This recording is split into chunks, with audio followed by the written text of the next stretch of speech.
You run the same 5 kilometers every day. But here's the puzzling question. Why do some people finish a morning run feeling like they could conquer the world, while others finish a late-night run exhausted, lie awake staring at the ceiling, and wake up feeling like they got hit by a truck? Most people assume exercise is just about calories in versus calories out. That when you run doesn't really matter. That's a dangerous misconception. In reality, choosing to run at sunrise versus midnight is like issuing 2 completely different battle commands to your body. Your brain, endocrine system, and every single muscle cell respond to entirely different internal conditions. Today, we're going deep into the microscopic world of your body to uncover the biochemical differences behind morning versus nighttime exercise. Your alarm goes off. The first ray of sunlight hits your retina, and instantly your sympathetic nervous system fires up. You step outside and start running. Within seconds, your body notices something critical. There's no breakfast and no incoming glucose supply. Here's where things change.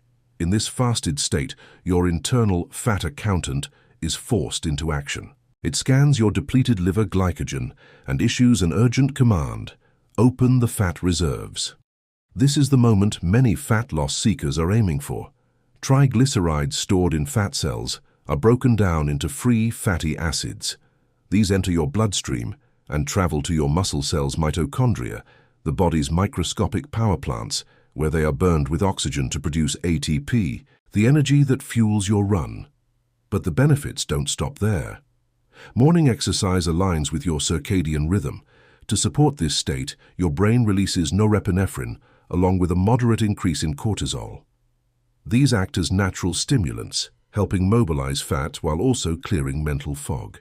That's why, after a morning run and a quick shower, you often feel sharp, focused, and ready to take on the day. Your body has shifted into an efficient energy mode. Now consider a different situation. It's late evening. Your body is already beginning to wind down. Melatonin levels are rising, signaling your system to lower body temperature and slow your heart rate in preparation for sleep. But instead of resting, you head out for a high-intensity run. At a physiological level, this creates a conflict. Your brain interprets the sudden, intense activity as a stress signal. The sympathetic nervous system activates the fight-or-flight response. Adrenaline and cortisol increase, your heart rate spikes, and your core temperature rises. After the run, you return home, shower, and lie down. This is where the problem appears. Your muscles feel tired, but your nervous system remains activated. Elevated cortisol interferes with melatonin, and your body temperature takes time to drop back to sleep-ready levels. Your heart may still feel elevated even at rest. As a result, deep sleep becomes harder to reach. This creates a recovery issue. Muscle repair depends heavily on growth hormone, which is primarily released during deep sleep. If sleep is shallow or fragmented, recovery is reduced. That's why, after an intense late-night run, you may wake up not only mentally fatigued, but also physically sore and stiff. You might wonder why you feel so tired, but still can't fall asleep. The key point is that physical fatigue is not the same as neurological relaxation. Research has shown that high-intensity exercise close to bedtime can increase the time it takes to fall asleep and reduce both REM and deep sleep. While your muscles may be depleted, your central nervous system can remain overstimulated. This mismatch disrupts your natural circadian rhythm. That said, this doesn't mean everyone must run in the morning, nor that nighttime exercise is inherently harmful. Morning fasted high-intensity exercise is not suitable for everyone. Individuals with hypoglycemia, high blood pressure, or cardiovascular concerns should avoid intense workouts immediately after waking.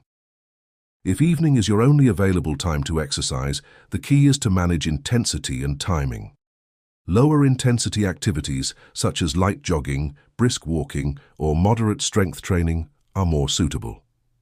High-intensity intervals or all-out sprints are best avoided late at night. It's also important to finish exercising at least 1.5 to 2 hours before bedtime to allow your body time to return to a resting state.